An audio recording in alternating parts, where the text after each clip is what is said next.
Bonjour, aujourd'hui je vais vous faire une vidéo sur la compétence D21, maîtriser son identité numérique privée, institutionnelle et professionnelle. Tout d'abord, qu'est-ce que l'identité numérique? Donc il y a plusieurs éléments à prendre en compte. Ce sont les données personnelles de mon ou mes profils, les informations que je publie sur le web, les informations que les autres publient à mon sujet sur le web, les traces que je laisse inconsciemment ou non. Nous allons donc voir comment maîtriser son identité numérique.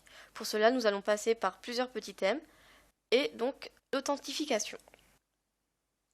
Donc il est important de choisir judicieusement son identifiant. En effet, on utilise un identifiant en fonction de son activité. Par exemple, pour le travail, on va prendre un identifiant professionnel qui va faire plus sérieux. À savoir aussi qu'un mot de passe, c'est secret. Donc on ne le donne pas à une connaissance ou on ne laisse pas son mot de passe écrit quelque part où quelqu'un peut le voir. Il est aussi important de choisir un mot de passe complexe. Donc on exclut les dates de naissance, les prénoms ou les mots trop connus, afin d'éviter que quelqu'un le devine ou qu'un logiciel malveillant le craque facilement. Préférez plutôt les combinaisons de chiffres, de lettres et de symboles et les mots de passe longs. Il est aussi très important de faire attention à l'usurpation d'identité. C'est le fait de prendre délibérément l'identité d'une personne. Donc quelques petits conseils contre l'usurpation d'identité. Éviter de mémoriser un mot de passe sur un ordinateur à plusieurs, ou se méfier des courriels ou sites web frauduleux qui demandent des renseignements personnels tels les mots de passe ou les références bancaires. Maintenant, nous allons passer au paramétrage du profil. Ça va être assez rapide. Il est possible pour nous de restreindre l'accès à nos informations. Donc, il y a plusieurs types d'accès. Donc, l'accès public ou à tout le monde, c'est-à-dire nos informations sont accessibles par tous, donc photos, messages, vidéos, tout est en accès libre. Alors que l'accès restreint, que je vous conseille d'ailleurs, c'est les informations sont accessibles qu'aux personnes autorisées. Donc, par conséquent, personne ne peut avoir accès à vos informations sans que vous le vouliez. Donc, les moteurs de recherche ne peuvent pas l'utiliser contre vous. Maintenant, nous allons passer aux traces numériques. On ne sait jamais vraiment ce qu'on laisse derrière nous quand on est sur le web. Donc les traces numériques sont différentes selon les fichiers. Donc pour les fichiers bureautiques, on peut avoir accès à la date, à l'heure et au nom du créateur du fichier et combien de fois le fichier a été consulté. Pour les fichiers numériques, donc par exemple les photos, on peut avoir accès à la date, à l'heure du cliché, au modèle de l'appareil photo. Maintenant, que peut-on savoir sur l'identité d'un internaute? Donc, 3 choses à savoir. Il y a l'adresse IP.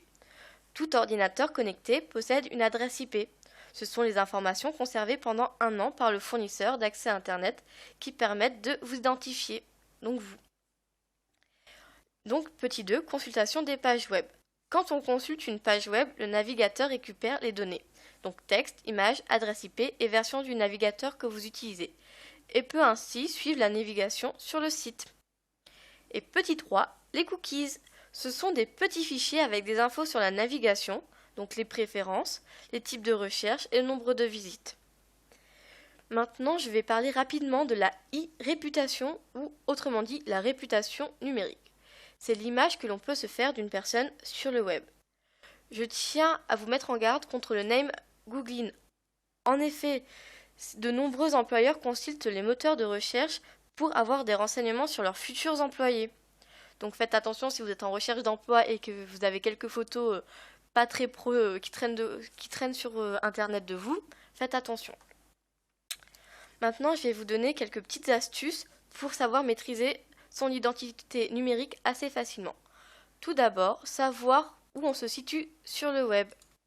Donc tout simplement, commencer par écrire son prénom sur Google pour voir si on est connu ou pas. Donc moi, si je tape mon nom et mon prénom, il y a mon profil Facebook qui apparaît et les anciennes vidéos que j'ai faites pour mon cours d'informatique. Deuxième petit site qui peut être sympa, il s'appelle YouSeeMe. Ça permet de mesurer votre présence sur le web. Donc voilà, nom, prénom, pareil. Et ça va permettre de savoir où vous vous situez sur Internet.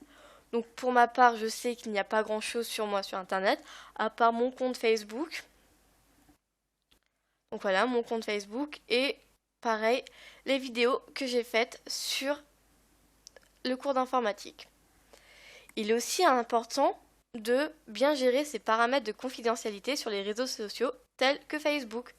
Donc faites en sorte que seuls vos amis puissent voir vos publications, seuls vos amis puissent vous contacter. Donc